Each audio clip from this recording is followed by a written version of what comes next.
Hello guys, स्वागत है आपका मांगा एक्स टीवी चैनल पर। आज मैं जिस मानवा का एक्सप्लेन करने जा रही हूँ उसका नाम है 10,000 year into the future. Episode की शुरुआत में हमें हमारा मेन कैरेक्टर दिखाया जाता है जिसका नाम होता है लूसेंग। अब क्लास में लूसेंग सो रहा होता है तो उसका टीचर उठाते हैं तो लूसेंग का जवाब होता है कि मैं सो रहा हूँ, मुझे भी डिस्टर्ब मत करो। वो ऐसा इसलिए बोल रहा होता है क्योंकि वो नींद में होता है। जिसके बाद टीचर कहते हैं कि तुम लूसेंग पूरे क्लास में बस सोते रहते हो और कोई काम नहीं है तुम्हारा। जिसके बाद पूरे क्लास में उसका मजाक बन जाता है। टीचर उसको बताते हैं कि एग्जाम में बस 200 दिन बाकी रह गया तुम्हारा फाइनल एग्जाम होने में। अब तुम पूरे क्लास में से सोते रहोगे तो तुम स्कूल में फिर से फेल हो जाओगे। अगर तुम्हारा यही हाल रहा तो कुछ दिनों के बाद तुम्हें एक चपरासी की नौकरी मिलेगी और तुम्हें पता है ना चपरासी की नौकरी कैसे कैसी होती है। तुम्हें कोई नहीं जानेगा, बस तुम्हें सब हेट करेंगे और फिर तुम्हें पछतावा होगा कि तुमने स्कूल के टाइम में पढ़ाई क्यों नहीं किया था। उसके बाद क्लास के सारे बच्चे लूसेंग का मजाक उड़ाते हुए कहते हैं कि टीचर आप कुछ मत बोलिए लूसेंग को, क्योंकि उसको सोने दीजिए। वैसे भी उसका हेल्थ लेवल बहुत ज़्यादा कमज़ोर है और वो ज़्यादा पढ़ाई करेगा तो उसका दिमाग भी बच्चा कुचा खराब हो जाएगा, तो उसको आप सोने दीजिए। इसके बाद क्लास टीचर कहते हैं कि ये लड़का अपने आप में कोई एफर्ट नहीं डाल रहा, इसका कुछ नहीं हो सकता, और क्लास डिसमिस कर देते हैं। नेक्स्ट हमें एक मोटे लड़के को दिखाया जाता है जो कि लू सेंग का फ्रेंड होता है जिसका नाम होता है मिंग। मिंग सेंग से पूछता है क्या तूने फिर से कोई बुरा सपना देखा। लू सेंग कहता है कि हाँ, ये बहुत ज़्यादा डिप्रेसिंग था। जब भी मुझे ऐसा सपना आता है मेरा दिमाग काम करना बंद कर देता है। जब भी मैं सपना देखता हूँ मैं वहाँ पर अकेले रहता हूँ, लेकिन बाकी सारे मॉन्स्टर रहते हैं और मुझे मारने के लिए आते हैं। बहुत ज़्यादा खतरनाक होता है, मुझे अच्छा नहीं लगता ऐसा सपना देखने में। मुझे अब वो सपना याद मत दिलाओ। जब भी मैं उसको याद करता हूँ मेरा माइंड काम करना बंद कर देता है और मेरा स्ट्रेस लेवल बहुत ज़्यादा बढ़ जाता है और इसका असर मेरे हेल्थ में भी पड़ता है। मेरा हेल्थ घट के 0.2 पे आ गया है और ऐसा ही कुछ दिन अगर चलता रहा तो वो दिन दूर नहीं होगा जिस दिन मेरी मौत पक्की हो जाएगी। जिसके बाद उसका दोस्त मिंग कहता है कि ये सब चीजें सोचने के लिए कुछ नहीं रखा है, ये सब मत सोचो, तुम्हारा दिमाग सही रहेगा। ये सब चीजें सोचोगे तो तुम्हारा हेल्थ और ज्यादा खराब हो जाएगा। वैसे भी तुम्हारा हेल्थ मुझसे भी खराब हो रखा है। उसके बाद मिंग कहता है कि चलो हम लोग गेम खेलते हैं, जो कि सेंग कहता है कि नहीं मुझे गेम नहीं खेलना, वैसे भी मेरा मूड नहीं हो रहा है, मुझे बहुत ज्यादा अजीब सा लग रहा है, मुझे घर जाना है। उसके बाद मिंग कहता है कि तुम तो ऐसे नहीं थे, तुम तो गेम वगैरह बहुत अच्छे से खेलते हो, तो चलो हम लोग साथ में खेलते हैं। मैं तुम्हारा पीसी का और तुम्हारा सारी चीज़ों का अच्छे से ध्यान रखूंगा। जिसके बाद लू सेंग अपना सर हिला के कहता है कि नहीं, मैं नहीं जाना चाहता, मैं थोड़ा सा रेस्ट लेना चाहता हूँ और मैं घर में जाकर कुछ काम करना चाहता हूँ, थोड़ा सा आराम करूँगा, तब थोड़ा मेरा तबीयत ठीक हो जाएगा। इसके लिए मैं तुमसे माफ़ी मांगता हूँ कि मैं नहीं जा सकता। जिसके बाद स्कूल का एक बंदा इन दोनों को चिल्ला के कहता है क्या तुम दोनों गेम खेलने चल रहे हो। जिसके बाद मिंग कहता है कि मैं आ रहा हूँ, 1 मिनट रुकना जरा। उसके बाद मिंग कहता है कि ठीक है, तो हम बाद में किसी दिन खेल लेंगे। जिसके बाद लूसेंग कहता है कि हाँ बिल्कुल, अभी तुम आराम से जाके खेलो, मैं बाद में कभी आ जाऊंगा। जिसके बाद लूसेंग को दिखाया जाता है जो कि अपने घर की तरफ जा रहा होता है और कह रहा होता है कि मैंने कभी नहीं सोचा था कि दूसरी दुनिया में रिकार्नेशन होने के बाद भी मुझे अपनी एग्जाम के बारे में सोचना भी पड़ेगा। मैथ को लेकर मेरा दिमाग हैंग हो गया है। मुझे लगता है कि मुझे टॉप के लास्ट के न्यूज़ देखना चाहिए मैथ के लिए, ताकि मैं अंदाज़ा लगा सकूं कि किस हिसाब से मुझे एग्ज़ाम में क्वेश्चन आने वाले हैं। मुझे ऐसा लग रहा है कि ये वर्ल्ड और जो दूसरा वर्ल्ड है इन दोनों में बहुत सारा डिफरेंस है। फिर लू सेंग एक बोर्ड के पोस्टर को देखने लगता है, तभी अचानक से एक लेडी भारी भरकम सामान लेके आने लगती है और लू सेंग को कहती है कि बीच रास्ते में बेवकूफ़ की तरह तुम क्यों खड़े हो, अगर तुम्हें पोस्टर ही देखना है तो साइड में खड़े होकर देखो ना। जिसके बाद लू सेंग इसको देख के बहुत ज़्यादा हैरान हो जाता है और अपने मन में कहता है कि तो बहुत ज़्यादा स्ट्रांग है, पता नहीं मैं इतना स्ट्रांग कब बनूंगा। अब नेक्स्ट सीन दिखाया जाता है लू सेंग का घर का, जहाँ पर उसकी मॉम उसके डैड के ऊपर पैच लगा रही होती है। जिसके बाद उसका डैड कहते हैं कि थोड़ा सा धीरे से करो, लेकिन उसकी मॉम कहती है कि बस हो गया है, तुम अपना दांत घिस लो थोड़ा सा और सब्र कर लो, मेरा काम हो ही गया, तुम्हें आराम मिल जाएगा। जिसके बाद सेंग अपने घर आता है, जिसे देखने के बाद उसकी मॉम कहती है कि तुम घर आ गए। उसके डैड कहते हैं कि जब तुम आ ही गए हो तो क्या तुमने कुछ खाया वहाँ से स्कूल में, या फिर तुमको मैं एप्पल दूँ। उसकी मॉम कहती है कि नहीं रुक जाओ, मैं तुम सबके लिए डिनर का तैयारी करती हूँ, तुम सबसे पहले जाके अपनी छोटी बहन से मिल लो, वो कमरे में तुम्हारा इंतज़ार कर रही है। जिसके बाद लू सेंग अपने डैड के पास आता है और आकर उनको कहता है कि डैड आप क्यों नहीं ब्लड सर्कुलेटर खरीद लेते हैं, क्योंकि मेरे दोस्त के घर में उसका एक है, उसके पापा का भी यही सेम हाल है, अगर आप इसे खरीद लेते हैं तो आपका ब्लड में जो सर्कुलेट का चेंजिंग है वो आराम से आप कर सकते हैं। और ये जो बैंडेज लगा के आप इतना दर्द महसूस कर रहे हो, आपको ये करना नहीं पड़ेगा, वो आपको आसानी होगा। जिसके बाद उसके डैड कहते हैं कि तुम्हारा डैड अभी ओल्ड हुआ है और ओल्ड एज में थोड़ा बहुत ऐसे कमजोरी आती रहती है। अभी तुम्हारा डैड बहुत ज़्यादा स्ट्रांग है, ऐसे फालतू चीज़ों की मुझे ज़रूरत नहीं पड़ेगी। मैं तो वैसे भी बहुत ज़्यादा शक्तिशाली हूँ, मुझे पावर की ज़रूरत नहीं पड़ेगी और ये छोटा मोटा दर्द तो सहना ज़रूरी है लाइफ में। जिसके बाद उसके डैड कहते हैं कि रुको, तुम्हारे लिए कोई एक सरप्राइज है। जिसके बाद उसके डैड उसे 2 बोतल में हेल्थ रिकवरी चीज़ दिखा दे और कहते हैं कि ये रहा तुम्हारा हेल्थ रिकवरी का टॉन, ये तुम्हें बहुत ज़्यादा एनर्जी बूस्ट करेगा। जिसे देखने के बाद लूसेंग कहता है कि ये तो 20,000 यान का है, ये आपके पास कैसे आ गया और इतने सारे पैसे कहाँ से मिला हेल्थ रिकवरी का। जिसे देख के लूसेंग की आंखें चमक जाती है। उसकी मॉम उसके डैड को एक जोरदार थप्पड़ मारते हुए कहती है कि वाह, तुम तो बहुत ज़्यादा कमाल के हो, मुझे नहीं पता था कि इतना महंगा चीज़ तुम इसके लिए ला दोगे। और ये तुम्हारे लिए बहुत ज़्यादा अच्छी है क्योंकि तुम्हारे स्कूल के लाइफ में जो तुम्हारी स्कूल ईयर चल रही है उस हिसाब से तुम अगर एक सिप भी इसको पियोगे तो तुम्हारे शरीर में जो बूस्ट और एनर्जी आएगा वो कमाल का होगा। मुझे नहीं पता था कि तुम्हारे डैड इतने अच्छे हैं, कितना सारी चीज़ें लेके आ गए हैं। वाह, तुम तो अमेजिंग हो, मुझे तुम्हें थोड़ा और सा प्यार दिखाना पड़ेगा। और फिर वो उसके पीठ में और एक जोरदार थप्पड़ लगा देती है। जिसके बाद उसकी मॉम कहती है कि इतना बड़ा चीज़ जब तुमने ला ही दिया है और कर दिया है, मुझे बिलीव नहीं हो रहा तुम पर, फिर भी तुम बहुत ज़्यादा अच्छे हो, तो चलो इस चीज़ को हम लोग सेलिब्रेट करते हैं। तो उसके डैड कहते हैं सच में क्या हम इसको सेलिब्रेट करने वाले हैं। उसकी मॉम कहती है कि हाँ बिल्कुल, अब इतना अच्छा मौका मिला है तो थोड़ा सा तो बनता ही है। जिसके बाद उसके डैड कहते हैं कि हाँ, मीट और पोर्क के साथ हम लोग सेलिब्रेट जरूर करेंगे। के बाद उसके दोनों पेरेंट्स बहुत ज़्यादा खुश होते हैं क्योंकि आज इनका लकी डे है। और हमारा लूसेंग को दिखाया जाता है जो कि अपने दांतों तफले अपने होठ को दबा रहा होता है, उसको कुछ खट रही होती है। उसके बाद उसकी मॉम लूसेंग से पूछती है कि तुम्हारा हेल्थ अभी कितना ज़्यादा है, क्या तुम्हारा हेल्थ स्टेटस 0.85 है। उसके बाद उसकी मॉम कहती है इसको लेने के बाद तुम्हारा हेल्थ रिकवरी थोड़ा सा बढ़ जाएगा, 0.89 तक तो आ ही जाएगा। और तुम्हारी जो सिस्टर है उसका हेल्थ रिकवरी अभी फ़िलहाल बहुत है, 0.9 का, यानी कि वो तुमसे 2 कदम आगे है, तो तुम्हें भी ये ट्राई करना चाहिए। जिसे सुनने के बाद लूसेंग कहता है क्या 0.9, ये तो काफ़ी ज़्यादा है। उसकी मॉम कहती है कि मैंने न्यूज़ में देखा आज उसकी स्कूल में कोई एग्ज़ाम था जिसके ऊपर उसने टॉप 0.01 के अंदर अपना काम फिनिश कर लिया है। इसके बाद लूसेंग वहाँ से भागते हुए कहता है कि अरे हाँ, मुझे तो मालूम है। उसके बाद नेक्स्ट सीन में दिखाते हैं कि लूसेंग अपने कमरे में जाता है, फटाफट से वर्कआउट करने की बात करता है। जिसके बाद वो वर्कआउट करने लगता है और अपना प्रोटीन ब्रीदिंग टेक्निक का इस्तेमाल करता है और कहता है कि मैं इससे थोड़ा सा और बेहतर कर सकता हूँ। जिसके बाद लूसेंग हमें बताता है कि कैसे इससे वर्ल्ड में ट्रांसफ़र होने के बाद उसके पास बहुत सारी चीज़ें है, जैसे कल्टीवेशन, योगा, मार्शल आर्ट और भी सारी चीज़ें, जिसके थ्रू उसके बॉडी का स्ट्रेंथ और पावर धीरे धीरे बढ़ता गया। और जैसे जैसे उसको पता चलता गया इन सब पावर के बारे में, वो धीरे धीरे अपनी पावर को बढ़ाने के लिए और ज़्यादा मेहनत करने लगा, जिससे उसका कल्टीवेशन लेवल भी 0 से लेकर 0.2 तक आ गया है फ़िलहाल। और कुछ ही दिनों बाद उसका लेवल थोड़ा सा बढ़ के और ज़्यादा हो गया, लेकिन इसका हेल्थ पावर यहाँ पर कम हो जाता है। हेल्थ पावर के लिए इसको और ज़्यादा मेहनत करनी पड़ेगी, कुछ अलग लेवल का। जिसके बाद वो हमें बताता है कि यहाँ पर इस वर्ल्ड में आए और चेंज हुए 300 ईयर्स हो गए। उसके बाद धीरे धीरे यहाँ पर ह्यूमैनिटी चेंज हुई और मॉन्स्टर का राज बढ़ता गया। और फिर एक टाइम आया यहाँ पर मॉन्स्टर का राज चलने लगा और उन्होंने उनकी तरफ से दी हुई एक कर्ज यहाँ पर रह गया। उसके बाद लूसेंग कहता है कि ह्यूमैनिटी एंटर हो जाएगी मार्शल आर्ट के रूप में, ताकि ह्यूमन बचे रहे और सालों साल तक इनका ह्यूमैनिटी चलता रहे। लेकिन जिस हिसाब से उस दुनिया में चल रहा था वहाँ पर दानवों का राज था और ऐसे चलता रहा तो सारी दुनिया ख़त्म हो जाएगी एक दिन। जिसके बाद हमें बताया जाता कि इस दुनिया में आने के बाद यहाँ पर उनको अनाउंस किया गया था कि इस दुनिया में आने का एक ही मतलब होता है कि ह्यूमैनिटी। अगर तुम लोग यहाँ पर रिकार्नेशन हुए हो, इसका मतलब है तुम लोग यहाँ पर जिम्मेदार हो अपने रिकार्नेशन होने का। तुम्हें यहाँ पर जीना है मरना है तुम्हारे ऊपर डिपेंड करता है। तुम यहाँ पर मॉन्स्टर से बच सकते हो या फिर ह्यूमन की तरह एक आम जिंदगी जी सकते हो, तुम्हारे ऊपर डिपेंड करता है।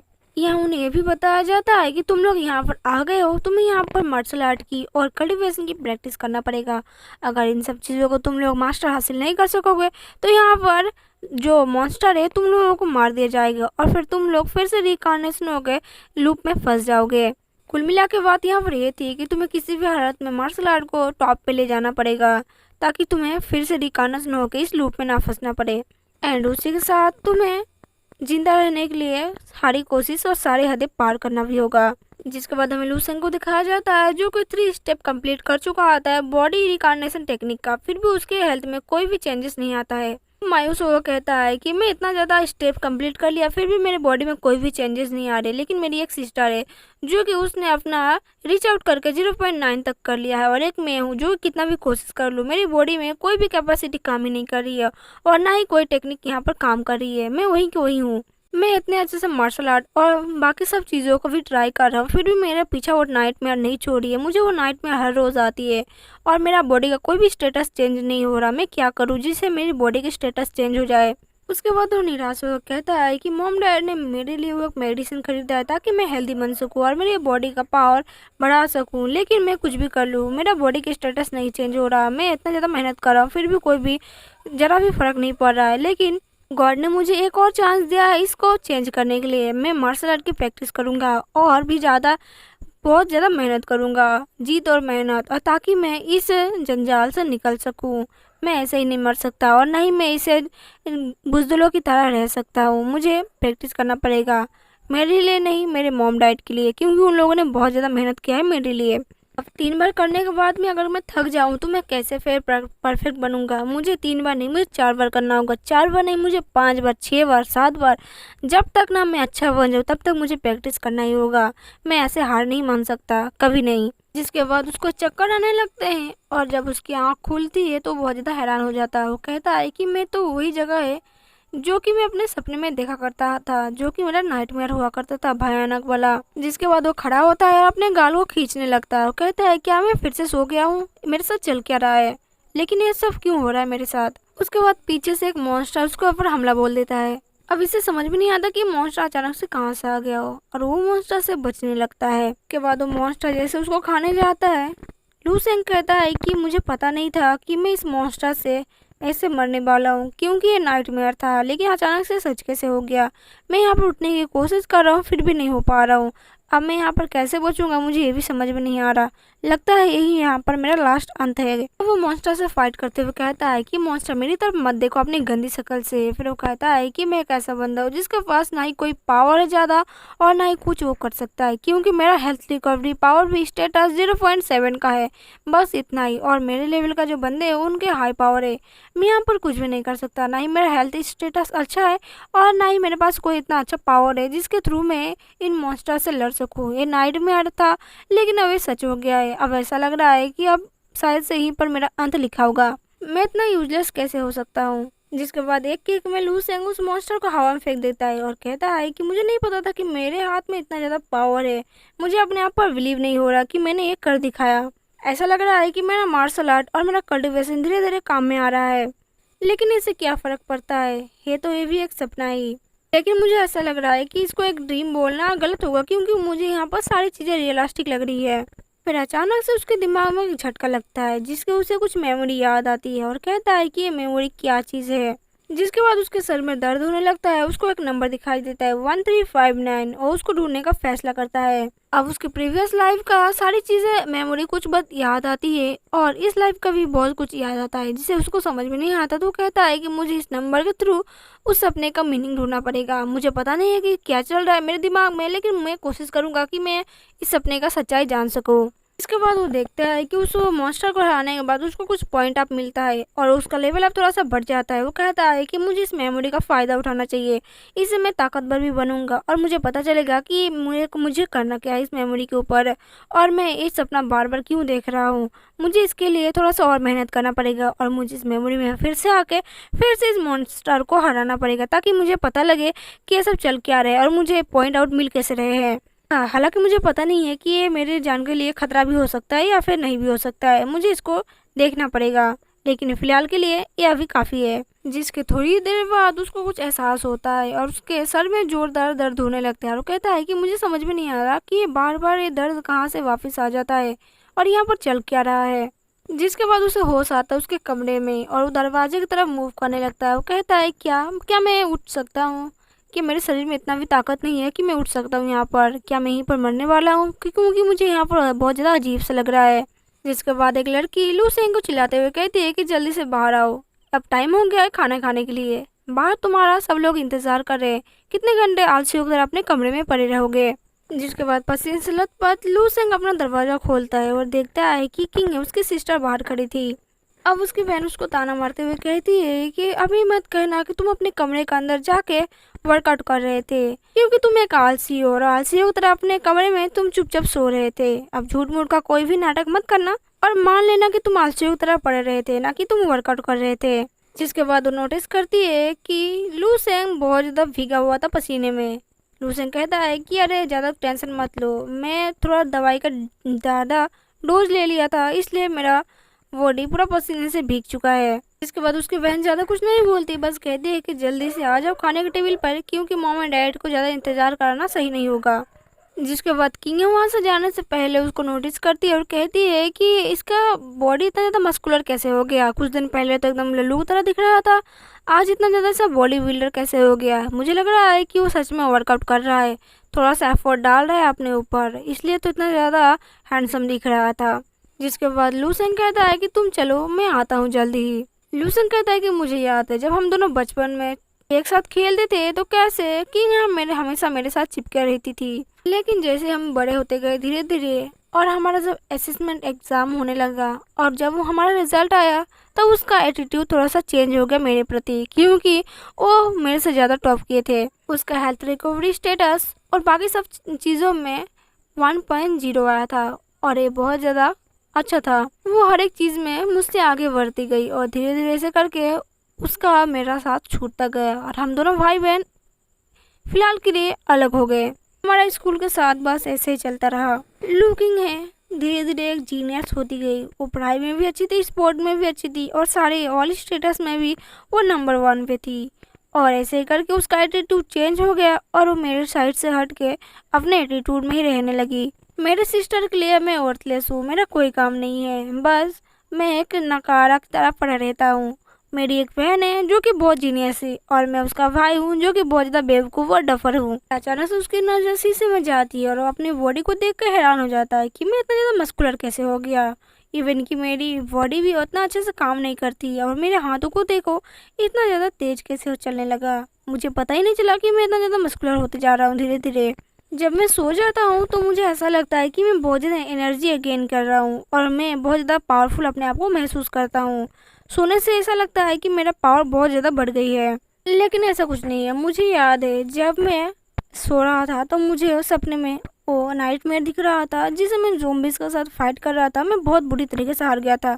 अगर ऐसा होता तो मैं उस ज़ॉम्बी से नहीं हारता, मैं और भी ज़्यादा पावरफुल बन जाता, लेकिन ऐसा कुछ नहीं है। ऐसा मेरा मन का भ्रम है। ड्रीम और नाइटमेयर तक ठीक था, लेकिन मुझे अपने आप को इतना ज़्यादा स्ट्रॉन्ग महसूस हो रहा है कि मैं इतना ज़्यादा ताकतवर हो गया हूँ। लेकिन अगर ये सच है तो मेरा ड्रीम अगर सच हुआ तो ये बॉडी भी सच है, क्योंकि ड्रीम और रियलिटी और वर्चुअल वर्ल्ड में बहुत ज़्यादा फ़र्क होता है। लेकिन इन दोनों में मैं जागते हुए भी सब कुछ कर सकता हूँ और सोते हुए भी सब कुछ कर सकता हूँ। तो इसका मतलब है कि मुझे अपने ड्रीम का खोज करना पड़ेगा कि मैं अपने उस ड्रीम को मैं कैसे देख सकता हूँ और वहाँ पर जाने के बाद मुझे पावर कितनी जल्दी लेवल अप करती है। लेकिन मुझे अपने आप पर बिलीव नहीं हो रहा कि जब मैं सोता हूँ तब मेरी पावर इतना ज़्यादा बढ़ जाती है। इसका मतलब ये है कि मैं अगर सोऊंगा और मैं सपने देखूंगा तो मैं सपने में जितना पावरफुल हो जाऊंगा रियल लाइफ में भी उतना पावरफुल बन जाऊंगा। मुझे अपने आप पर बिलीव नहीं हो रहा। ऐसा लग रहा है कि मैं कुछ परियों का सपना दिख रहा हूँ कि मैं सपने में भी जो कुछ कर सकता हूँ रियल लाइफ में मैं वो हो जाऊंगा। जिसके बाद वो खाने के टेबल पर आता है, उसके डैड उसको बैठने के लिए बोलते हैं। जिसके बाद वो बुकड़ों की तरह खाना खाता है और कहता है कि ये बहुत ज़्यादा टेस्टी है, मुझे अपने बॉडी को हेल्थ बढ़ाने के लिए और भी ज़्यादा खाने की ज़रूरत पड़ेगी। और वो खाना खाता है और इसको देखने के बाद उसके सारे जो फैमिली होती है वो कहते हैं कि इसको आज क्या हो गया। एक चूसे गुठली को वो जो कि बहुत ज़्यादा कम खाना खाता था आज इतना जल्दी इतना कैसे खाना खाने लगा, और सब लोग उसको घूर के देखने लगते हैं, जिसके लिए वो थोड़ा सा awkward हो जाता है कि हाँ अचानक से मैं थोड़ा सा ज़्यादा ही खाना खाने लगा हूँ। इसके बाद वो हंसते हुए कहता है कि अरे मैं तो मजाक कर रहा हूँ, मेरा पेट भर चुका है, मैं खाना नहीं खाऊंगा, मैं बस देख रहा था, आज का खाना बहुत ज़्यादा टेस्टी था इसलिए मैं इतना खाना खा गया। फिर अपने मन में सोचता है कि मुझे पता ही नहीं चला कि मैं इतना ज़्यादा खाना कब खा गया।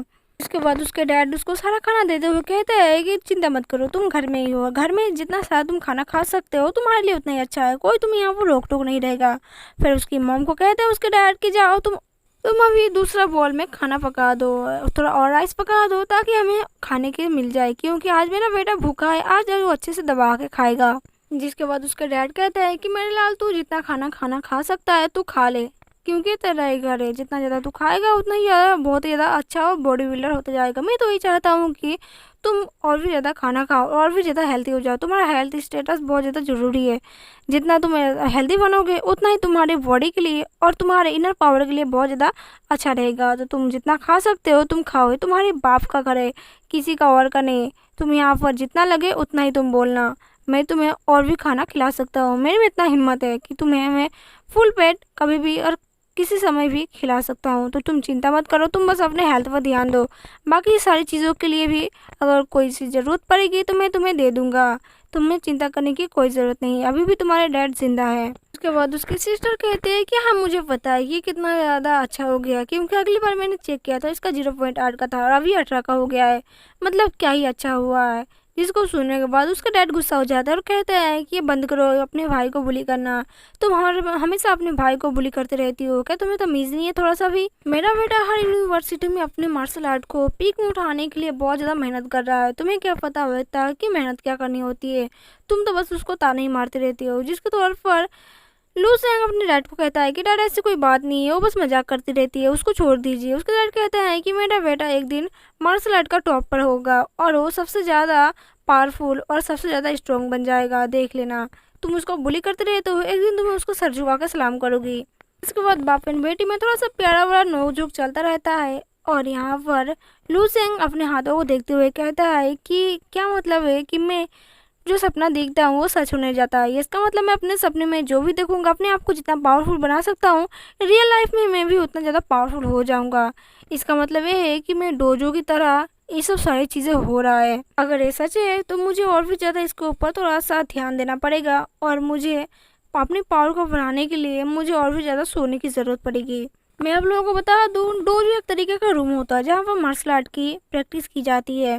इसके बाद नेक्स्ट सीन में वो डोजो को तलाश करते हुए एक जगह पर पहुंच जाता है और पोस्टर को देखते हुए कहता है कि ये Hong Cheng dojo room master है, इनका लेवल था 4 लेवल मार्शल आर्ट के ये लेवल अप कर चुके थे और ये बहुत ज़्यादा ताकतवर थे और इनका 6 और इनका जो एकेडमी स्टार्ट हुआ था वो 23rd जो जनरेशन था उसके पहले स्टार्ट हुआ था और अभी तक ये बहुत ज़्यादा खास और बहुत ज़्यादा महंगा है। और यहाँ पर जो कोई भी मार्शल आर्ट की प्रैक्टिस करता है कोई भी वापिस निराश होकर नहीं गया है। यहाँ पर उसे कई तरह की मार्शल आर्ट की और उनके रैंक की पोस्टर मिलती है जो कि बहुत ज़्यादा ताकतवर और रैंक में नंबर 1 थे। उसके बाद यहाँ पर होंग चेंग डोजो का फेस दिखाई देता है और कहता है कि ये इंसान जो है वो लेवल 4 तक अपने मार्शल आर्ट को पीक तक उठा ले चुका है और इसका जो रैंक है बहुत ही ज़्यादा हाई लेवल का है और इसका स्टोरेज हेल्थ लेवल जो है वो 1 लाख से भी ज़्यादा ऊपर तक है। इतना तो कोई भी नहीं कर सकता, इतना ज़्यादा पावरफुल है इंसान है और अपने मार्शल आर्ट को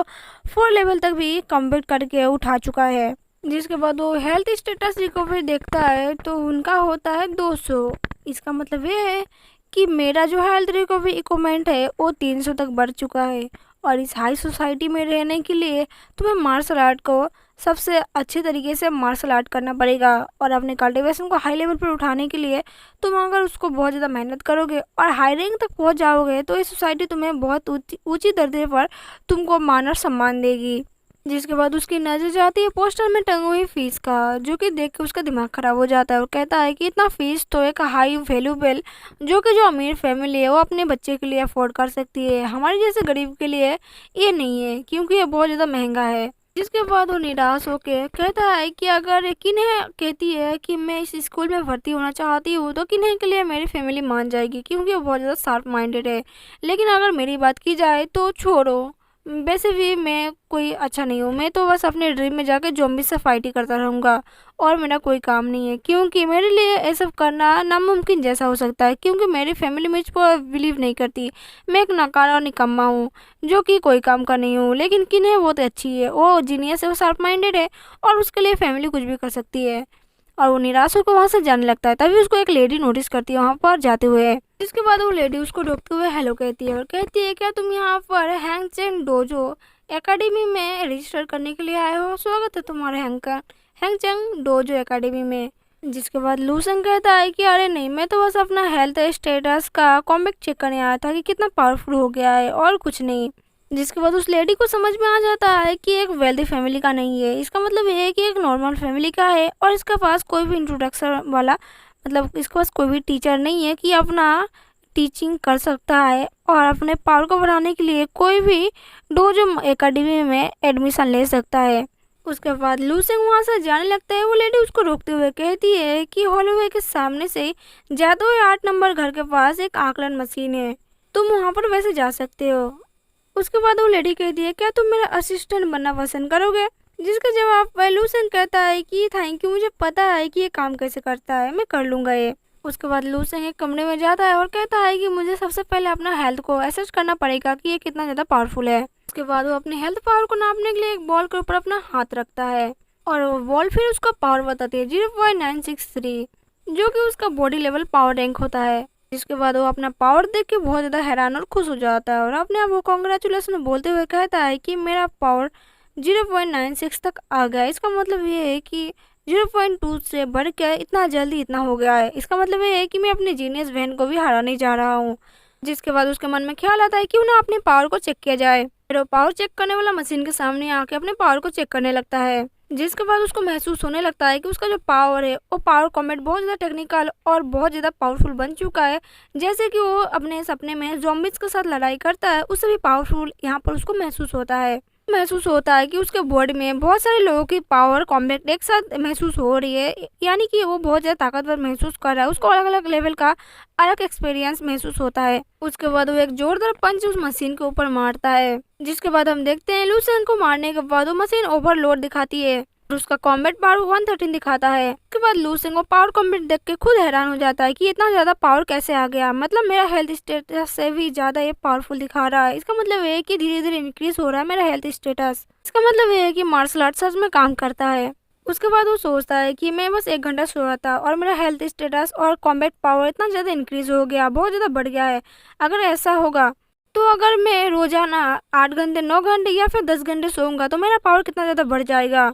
उसके बाद रात का सीन दिखाया जाता है जहाँ वो लूसेंग सोने की बहुत ज़्यादा कोशिश कर रहा था। जिसके बाद उसको नींद बिल्कुल नहीं आ रही होती है। वो गुस्से में कहता है कि ऐसा मेरे साथ ही क्यों होता है, जब मुझे ज़रूरत पड़ती है सोने के लिए तब मैं नहीं सोता हूँ और जब मुझे बहुत ज़्यादा ज़रूरत है सोने की तब मुझे नींद नहीं आ रही। ऐसे तो स्कूल में रोज़ मैं सो जाता हूँ, अब क्या हुआ, अब मेरी आंखों में नींद कहाँ से गायब हो गई। उसके बाद वो टाइम देखता है, वो कहता है अभी तो बस 9 बजे हैं, ऐसे भी 9 बजे इतना जल्दी कोई नहीं सोता, वैसे भी नींद आने नहीं वाली, तो मैं थोड़ा सा वर्कआउट कर लूँगा।